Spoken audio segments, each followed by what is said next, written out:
आत्माराम सैनी। एक बार फिर आप सभी दर्शकों का आपके अपने YouTube न्यूज चैनल पे हार्दिक अभिनंदन करता हूं। जैसा कि हमें बताया गया है, वर्तमान ब्यावर जिले का एक छोटा सा ग्राम बर, जहां पे शिक्षा के प्रति जागरूकता इतनी आ चुकी है। आज हम उसी शिक्षा के प्रति, जो कंप्यूटर शिक्षा से रिलेटेड एक सेंटर है, इसका हमने आज विजिट किया है। यहाँ पे हम जानेंगे किस किस तरीके के बच्चों को, जो छात्र छात्राएं उनको कोर्स करवाए जाते हैं, और इनके मालिक से भी हम जानने की कोशिश करेंगे। चलिए हमारे साथ। नमस्कार सर, आज की विजिट में आपका बहुत बहुत स्वागत है। सर, किस तरह के कोर्सेज यहाँ पे करवाए जा रहे हैं बच्चों को? हमारे यहाँ सेंटर पे जो सरकार के द्वारा RSCET का जो मान्यता प्राप्त कोर्स है सरकारी नौकरियों में, उसको अनिवार्य किया है।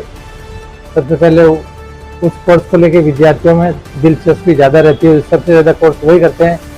फिर उसके बाद में बेसिक कोर्स की भी हमारे यहाँ पे सुविधा है, हिंदी टाइपिंग की सुविधा है, और अकाउंटिंग के लिए भी हमारे यहाँ पे सुविधा है। लेकिन यहाँ के ग्रामीण क्षेत्र होने की वजह से यहाँ के विद्यार्थी अकाउंटिंग में थोड़ा रुचि कम रखते हैं, बाकी RSCET की ज़्यादा रुचि रखते हैं। सर, क्या छात्राएं भी, जो लड़कियां होती हैं, वो भी क्या इस और रुझान ले रही है इस टाइम? उनके लिए सरकार साल में एक बार योजना निकालती है, बालिकाओं और महिलाओं के लिए फ्री की योजना, जिसमें आवेदन किया जाता है ऑनलाइन।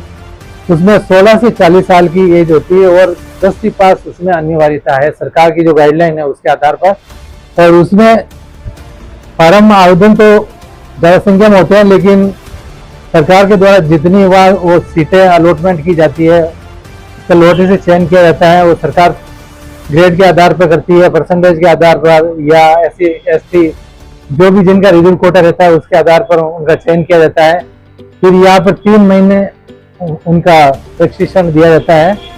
फिर उसके बाद में उनका एग्जाम होता है। एग्जाम पास होने के बाद में उनको सर्टिफिकेट आगे से। रोजगार के क्षेत्र के अंदर भी कुछ ऐसे प्लेटफॉर्म होंगे, ऐसे कौन कौन से कोर्सेज होंगे जो हमारे दर्शकों को आप बताना चाहेंगे, जिन कोर्सेज में वो एडमिशन लेके इन भविष्य के अंदर में उनको एक अच्छा रोजगार मिल सके? सर, ऐसे कौन कौन से कंप्यूटर जनित कौन कौन से कोर्सेज होते हैं?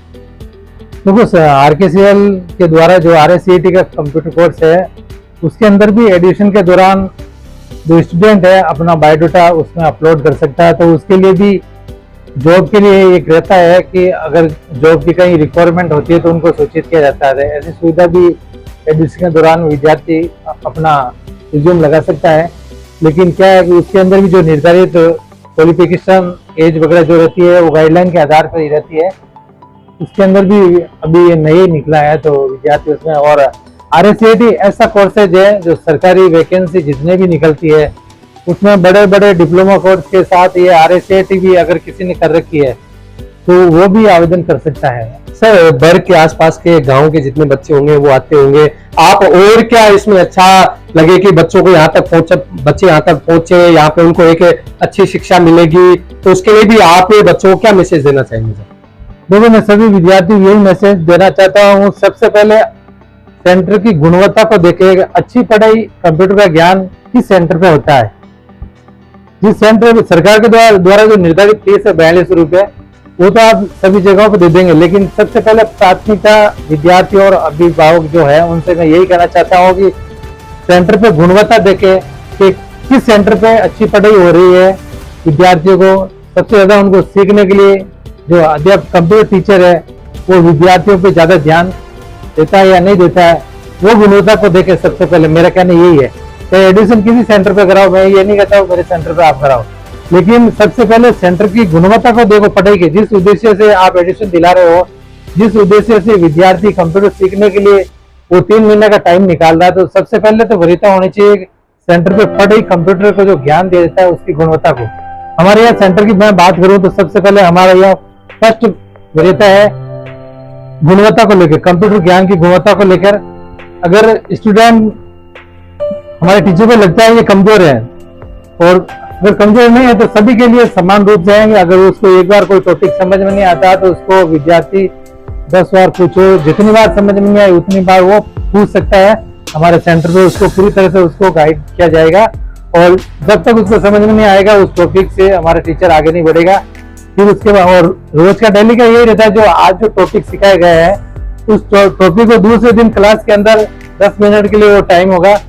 हमारे टीचर को विशेष रूप से बोला है कि आपने जो आज पढ़ाया वो दूसरे दिन बच्चों से पूछो कि वास्तव में बच्चे ने कितना याद किया है और बच्चे ने उस टॉपिक की पकड़ की है या नहीं की। उसके अलावा हमारे यहाँ पे समुचित बैठने की सुविधा है, शांत वातावरण है, इंटरनेट कनेक्टेड सारे कंप्यूटर पीसी है, इंटरनेट की सुविधा है। यहाँ पे बच्चों के लिए एसी की सुविधा भी इस साल हमने लगा रखी है, जिससे कि बच्चों को गर्मी के अंदर उनको एक अच्छी व्यवस्था मिल सके। बाकी सारी फैसिलिटीज हमारे यहाँ है। हमारे यहाँ बुक्स तो RKSCL से जो प्रोवाइड होती है वो दी जाती है।